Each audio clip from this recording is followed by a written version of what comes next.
So I've got something for you today that's a little outside my usual wheelhouse. If you do any kind of production work at all, or you're a content creator or an aspiring content creator, I'm going to give you a little look behind the scenes about how I shoot product B-roll in a very clutch piece of gear that I use to do this, and this, and this. This is the newest version of the motorized slider system that I use. This is the Rhino Arc 2. You ready? Let's go!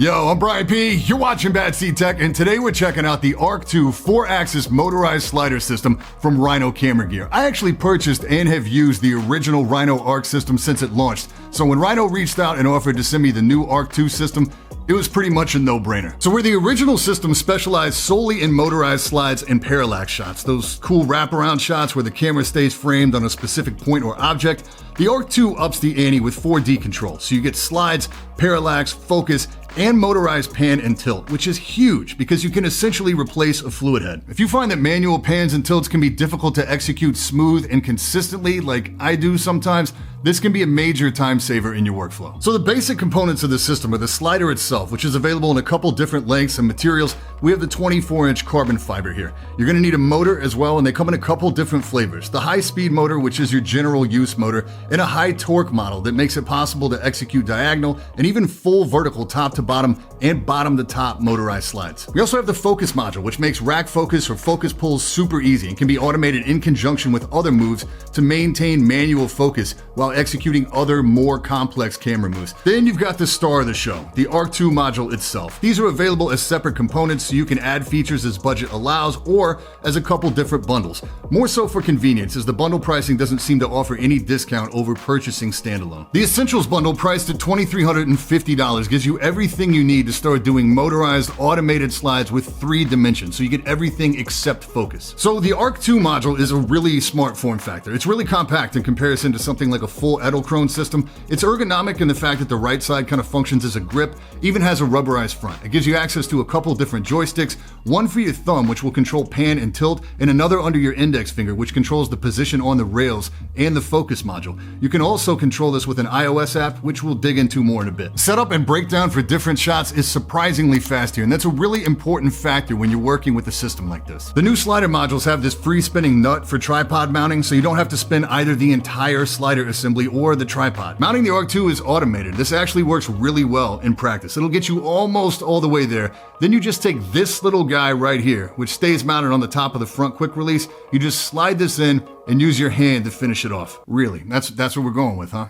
Okay. This is also a keychain and a bottle opener, but my favorite part, it's also a tool for quick release plates. I have quarters laying all over my place for this. Not anymore. It's right where I need it all the time. Love it. The quick release mount on the Arc 2 is designed to fit 501 compatible quick release plates. Huge high five to whoever came up with this. This now means that my main fluid head, my gimbal, and my slider system all use the same plate. That is a major time and convenience factor. Big points for this one. The mount also has hard stops front and back, and the tension can be manually adjusted in case you have any plates that are slightly different in width. Popping the motor on is a piece of cake. You literally just drop it in and tighten down 2 thumb screws, and the custom Cat 5 cables are designed specifically to stay out of the way of the tracks. Payload limit here is 15 pounds, and the motors both inside the Arc 2 and the high-speed motor are really quiet. Much quieter than the original system. With the motor and the Arc 2, you can start to do some pretty crazy stuff. You have full manual control over all the motions, which they call fluid view, or you can set up a specific move using keyframes. With the current firmware, only 2 keyframes are available, but multiple keyframe support should be on the way quick. This differs from the original system in a couple of really important ways. Number 1, you can use this keyframe to position your start and stop moves at any point on the rails. Second, you can't manually scrub through a defined move. The system just takes over all the automation. This might require a little bit of adjustment in your workflow,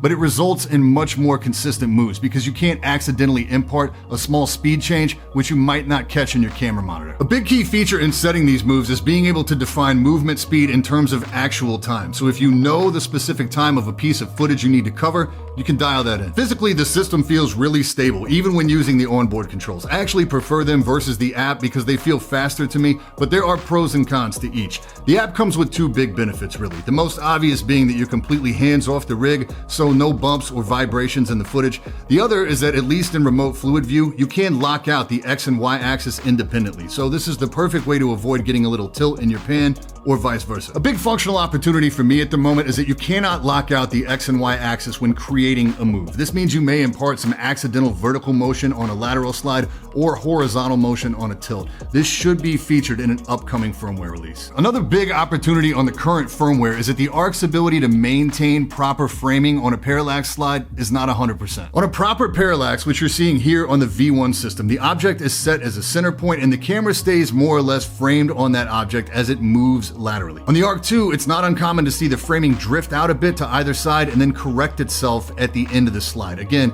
this is math and programming, not a physical hardware issue, so I would expect to see this corrected as well in the next firmware. The battery life on this thing is a monster. I've been using this every day for about 3 to 4 hours a day, and I'm charging on average about once every 4 days. But you can also power your camera directly off the ARC 2 as well with this power adapter. It's a great feature. When you're powering your camera and using all 4 axes, you get between 3 and 4 hours of continual shooting. But it's great when you're setting up shots and you have to manage the battery of your slider system, your camera, your monitor, and possibly some lighting. It's just one less thing you have to mentally juggle. So I normally use the phone controls when I'm doing pans and tilts. It's super easy and the motions are smooth. The speed of the motors can be adjusted between slow, medium, and fast. Until you get used to the technique of the controls, you may get some hard starts, but the motors have really solid dampening, so they come to a stop really smooth. Just build in a few extra buffer frames at the front and back of your moves, you'll be fine. Couple of notes on tilt. You just need to make sure the rig is balanced on the plate and on the unit itself. As you roll over the center point, you may experience something called backlash, where it'll move unexpectedly.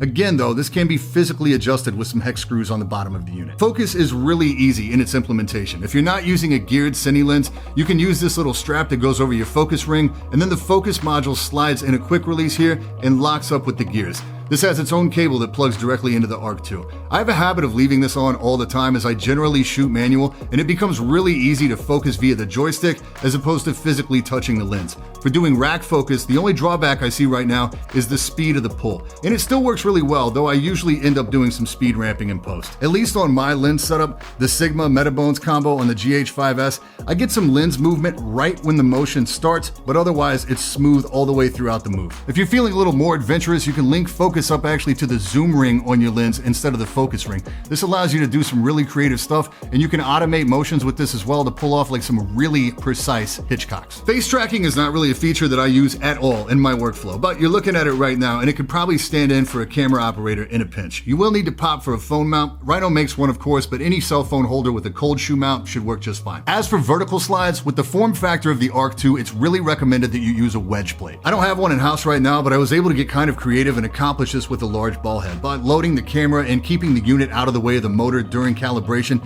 can be challenging when it's set up like this. I'm definitely going to grab a wedge plate as this is not really ideal, but it works. Footage came out really great, very consistent, very smooth. To pull off motions like these, smooth and consistent, can be pretty tough to do manually. If you're gonna do a top to bottom move, you can generally do that with a manual slider or by tensioning the center post on your tripod. True bottom to top verticals can be really difficult to pull off without faking it in post. This makes it really easy to execute both of these moves and really sets your footage apart. Closing out here, if you're feeling overwhelmed, that's totally understandable. In lieu of a manual, Rhino has produced a series of tutorial videos on YouTube that tell you pretty much everything you need to know about the system. The iOS control app is very solid. I haven't had any crashes or weird behavior. I don't even know if there is Android support right now or how limited that is, but this system actually prompted me to go out and buy my first iPhone. All in all, it's really fast, it's easy to learn, it's immensely powerful in what it can do for your productions. It's not 100% yet, but hopefully everything can be tightened up with the next firmware update. My only suggestion that I would like to see is that there be an option for a lockout on power down. So if you leave your rig set up in your space, you don't have to worry about your camera and or your monitor spinning if it gets bumped. Going into this, I really thought that something with this much functionality would be cumbersome or tough to work with in a tight space, and it's just not the case at all. This thing is really fast, really easy to work with, and cranks out some amazing footage. I've been using the original Rhino system for almost 3 years now, and I've got a feeling this is going to be a staple in my workflow for the next few years as well. If you'd like to get your hands on one, I will leave an affiliate link in the description below, and you can use code BADSEEDTech to save 10%. Any questions, please hit me in the comments or drop by the Discord. And that's it for this time. I'm Brian P. Thanks so much for watching. Don't forget to hit that like button, hit that sub button, and until next time, stay up.